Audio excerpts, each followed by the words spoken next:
Hey, what's up guys? Welcome back to the channel. If you're new here, my name is Kyle. I make videos about cameras, photography, and all that good stuff. Today we are going to compare the K&F Concept tripod model S210 versus just the regular old Amazon Basics tripod. Right. I think this is an interesting comparison because one is $90 and has some cool features.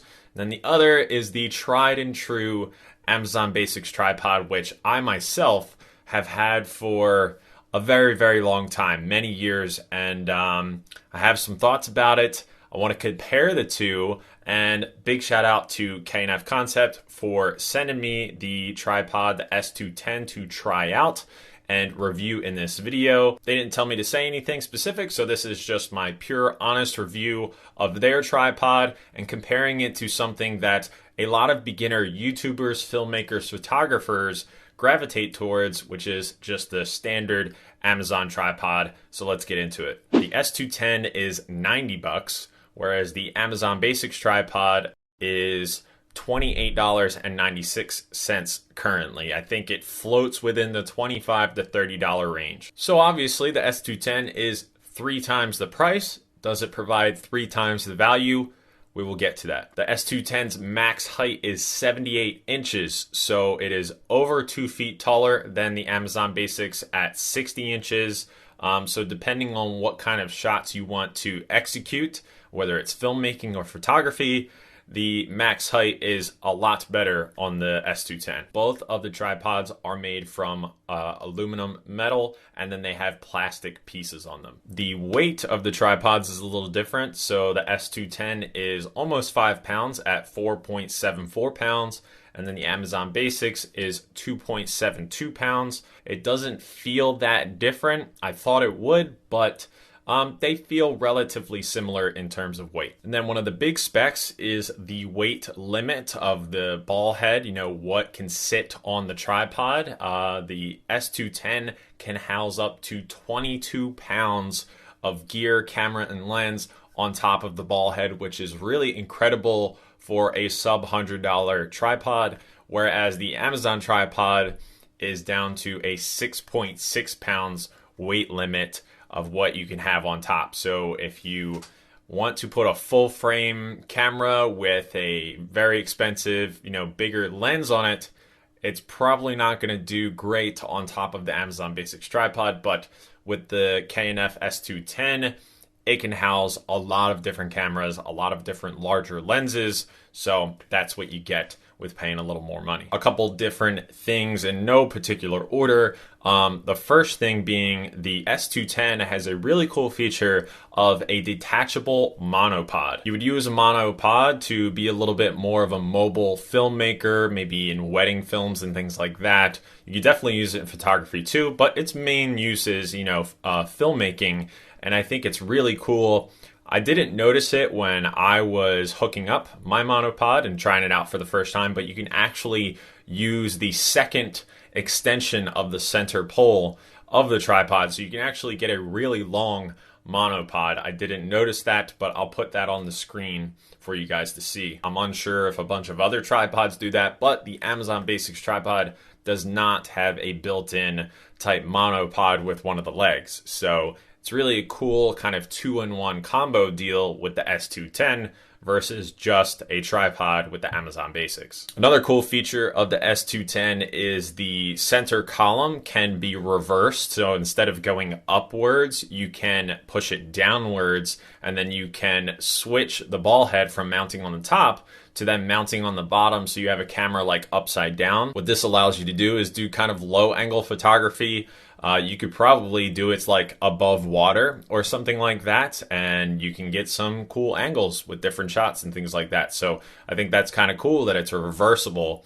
And of course, on the Amazon Basics tripod, you can't do that. The center pole is fixed, and it is fixed in going upwards, and you can't, push the pole downwards or anything like that. So another kind of pro for the S210 over the Amazon Basics. And then just in overall general terms of build quality, I must say my Amazon Basics has held up pretty well. It has one thing that's broken on it, which I'll touch on in a little bit, but The S210, I feel like you do get what you pay for. It's almost $100 tripod, and it just overall feels more, it's more sturdy, it's better quality, different hinges and latches and things like that.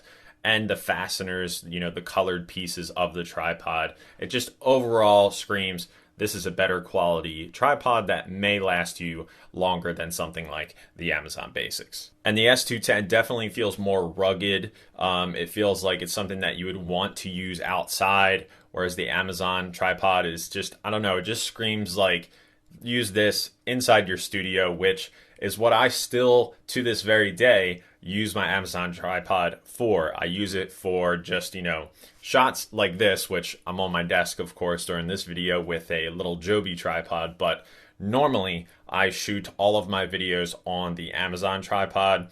It really never leaves its spot in my basement here. It just stays, does its job, and I really don't have too many problems with it. The one problem I do have, though, with the Amazon tripod is I've lost one of its feet in, moving throughout the years from apartment to apartment and things like that. I should probably look online to get another foot, but the S210 actually has like metal pointed feet, which is good and bad because I'm not really super stoked on using it inside. I was doing some shots for this video in my living room, but then I noticed, the points on the bottom of this thing could scratch up like the wood floor or something like that. So that's when I decided to shoot some of these shots outside on the concrete. Clearly though, the S10 would fare very well outside, in an outdoor setting. It could have better grip wherever it's standing, whether it's dirt, sand, rock, or what have you. One thing I really do like about the Amazon tripod though is it has a built-in handle. Part of the reason it does have that though is that the legs aren't swinging around everywhere, which the S210, that's what happens with that. It comes with the territory of being able to be a more customized tripod. You can swing the legs out super wide if you want. You can put them in all sorts of different positions, and it has these latches on each leg to lock it in place, so to speak, on a certain wideness. The Amazon tripod is very fixed to the middle column, so they only can go so wide, all of them at the same time. So it's an advantage of the S210 to have more flexibility, but at the same time, I like that there is a handle on the Amazon tripod. It just makes it easier to carry around, things like that. But at the end of the day, I would probably, if I was traveling somewhere, I would take the S210 over the Amazon tripod. The handle just isn't enough to entice me to take the Amazon, on a trip or something like that. I feel like the many uses of the S210 kind of puts it ahead in taking it with me on a trip. If you're beginning in photography or videography and you're traveling a lot or something like that, or you want to get different types of shots, maybe something super high up and you can use the monopod and things like that, I would definitely recommend it. Doesn't break the bank necessarily, under $100 at $90. And I think for $90, it is a really good value. Not sure it's 3 times the value of the Amazon tripod. The Amazon tripod, it's a good tripod. It's just, it's creaky, and I also hate that about it.